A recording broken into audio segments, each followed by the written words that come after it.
الجمهور العراقي هواية زيدها بالدوحة وهتافات باسم أمير المؤمنين وسببت لنا إحراجات ومشاكل ما لها داعي، شوية خففوا مو هالكثر.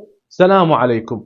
البعض منزعج جدا من جمهورنا، ليش؟ لأن جمهورنا يهتف باسم أمير المؤمنين عليه السلام، وهذا الشيء يخالف قواعد التوحيد في بلاد التوحيد. وما أعرف دعاة التوحيد وين كانوا عن الحفلات الراقصة ونوادي القمار الموجودة في بلاد الحرمين، وكذلك عن المطربة الأجنبية التي جاءت إلى بلاد الحرمين وكانت تتغنى بأغاني فيها تحدي واضح وصريح لله سبحانه وتعالى، والكفر كان فيها بواحا.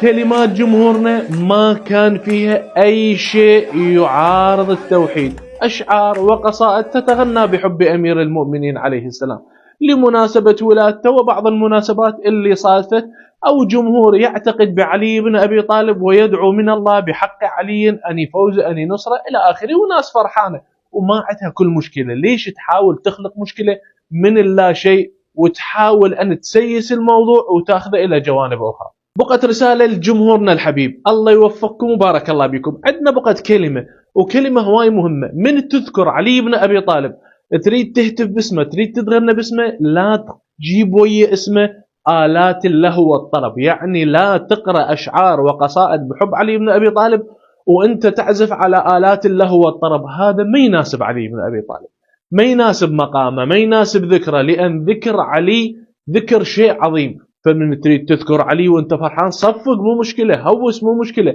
بس الاعتماد على آلات اللهو والطرب ما يناسب ذكر أمير المؤمنين عليه السلام.